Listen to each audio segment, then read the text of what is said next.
দেশের তরুণ সমাজকে নতুন উদ্দীপনায় এগিয়ে আসার আহ্বান জানিয়েছেন প্রধান উপদেষ্টা প্রফেসর মোহাম্মদ ইউনূস।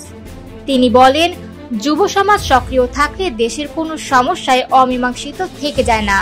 সোমবার সকালে রাজধানীর শাপলা হলে আয়োজিত ইউথ ভলান্টিয়ার অ্যাওয়ার্ড 2025 অনুষ্ঠানে প্রধান অতিথির বক্তব্যে তিনি এই আহ্বান জানান।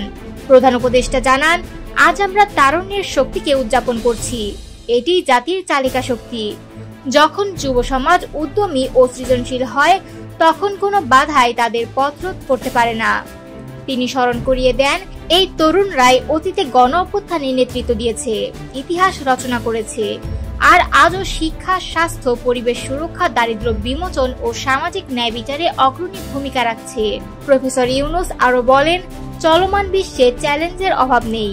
কখনো জনস্বাস্থ্যের সংকট, কখনো শিক্ষা কিংবা পরিবেশগত বিপর্যয় আমাদের সামনে আসে, কিন্তু হতাশ না হয়ে নিজেদের শক্তি দিয়ে ঐক্যবদ্ধভাবে এই চ্যালেঞ্জ মোকাবিলা করতে হবে।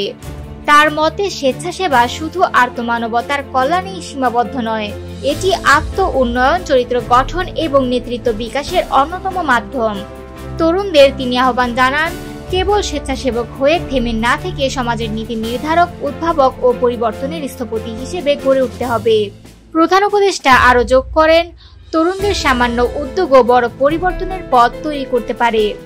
স্বাস্থ্য খাতে এক ছোট প্রচেষ্টা হাজারো শিশুকে রোগমুক্ত রাখতে পারে।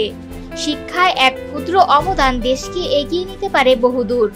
আর পরিবেশ রক্ষায় সম্মিলিত প্রয়াস ভবিষ্যৎ প্রজন্মের জন্য একটি সবুজ ও নিরাপদ পৃথিবী নিশ্চিত করতে পারে।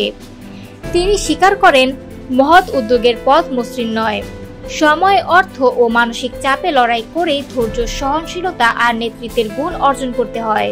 তবে তিনি আশাবাদী, তরুণদের সম্মিলিত প্রয়াসে বাংলাদেশ একদিন হবে উন্নত, মানবিক এবং উদ্ভাবনী রাষ্ট্র।